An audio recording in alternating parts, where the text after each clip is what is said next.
नमस्कार साथियों, weekly legal news में आपका स्वागत है। आइए सुनते हैं इस सप्ताह की मुख्य legal news. Kerala high court ने एक महत्वपूर्ण फैसले में यह घोषित किया है कि यदि कोई पत्नी संपत्ति में अपने वित्तीय योगदान को साबित कर देती है तो वह पति के नाम पर खरीदी गई संपत्ति में भी आधे हिस्से की हकदार है। पीठ ने माना कि ऐसा लेन देन ट्रस्ट की प्रकृति का होता है। साक्ष्य अधिनियम की धारा के दायरे और फोरेंसिक रिपोर्ट के साक्ष्य मूल्य को स्पष्ट करते हुए एक महत्वपूर्ण फैसले में सुप्रीम कोर्ट ने हत्या के एक व्यक्ति को बरी कर दिया है। कोर्ट ने माना कि केवल एक बैलिस्टिक एफएसएल रिपोर्ट के आधार पर दोष सिद्धि को बरकरार नहीं रखा जा सकता, जो बरामद हथियार और गोलियों का मिलान करती हो, खासकर तब जब प्रमुख चश्मदीद गवाह मुकर गए हो और सबूतों की श्रृंखला टूटी हुई हो। दिल्ली हाई कोर्ट ने एक अहम व्यवस्था देते हुए कहा है कि घरेलू हिंसा से महिलाओं का संरक्षण अधिनियम के तहत एक पत्नी का साझा गृहस्थी में रहने का अधिकार विवाह विच्छेद की अंतिम डिक्री के बाद समाप्त हो जाता है।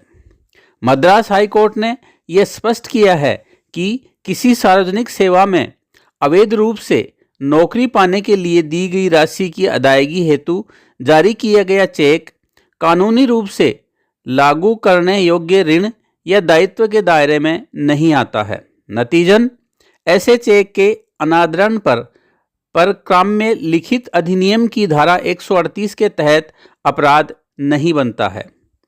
सुप्रीम कोर्ट ने एक फैसले में एक पति को दी गई तलाक की डिक्री को बरकरार रखा है।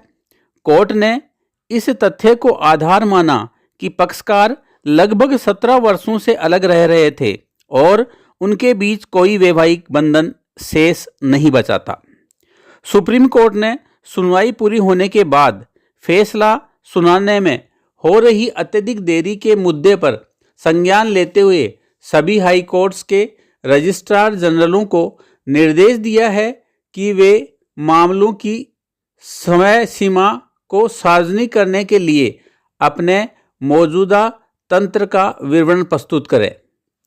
सुप्रीम कोर्ट ने एक महत्वपूर्ण टिप्पणी करते हुए कहा है कि यदि प्रत्यक्षदर्शी साक्ष्य सुसंगत और ठोस है तो वे मेडिकल सबूतों के अभाव पर भी प्रबल होंगे। इसी आधार पर अदालत ने 4 वर्षीय पीड़िता की मां की सुसंगत और ठोस गवाही को विश्वास जगाने वाला मानते हुए पॉक्सो एक्ट के तहत एक व्यक्ति की दोष सिद्धि को बरकरार रखा। अदालत ने यह भी कहा कि अभियुक्त को अदालत में देखकर बच्ची का सदमे से भरा व्यवहार और उसका भयभीत हो जाना अपने आप में एक बड़ा संकेत और सब कुछ बयां करने वाला था। सुप्रीम कोर्ट ने एक फैसले में भारत संघ द्वारा दायर एक अपील को स्वीकार करते हुए राजस्थान हाई कोर्ट के उस निर्देश को रद्द कर दिया जिसमें सार्वजनिक धन के गबन के लिए सेवा से हटाए गए एक ग्रामीण डाक सेवक को बहाल करने का आदेश दिया गया था। पीठ ने कर्मचारी की बर्खास्तगी को बरकरार रखते हुए कहा कि हाई कोर्ट ने एक विभागीय जांच के गुणदोषों में हस्तक्षेप करके न्यायिक समीक्षा के अपने अधिकार क्षेत्र को पार किया है। कोर्ट ने कहा कि गबन की गई राशि को बाद में जमा करा देने से कर्मचारी अपने कदाचार से मुक्त नहीं हो जाता। आज के लिए इतना ही, फिर मिलते हैं नई वीकली लीगल न्यूज के साथ। धन्यवाद।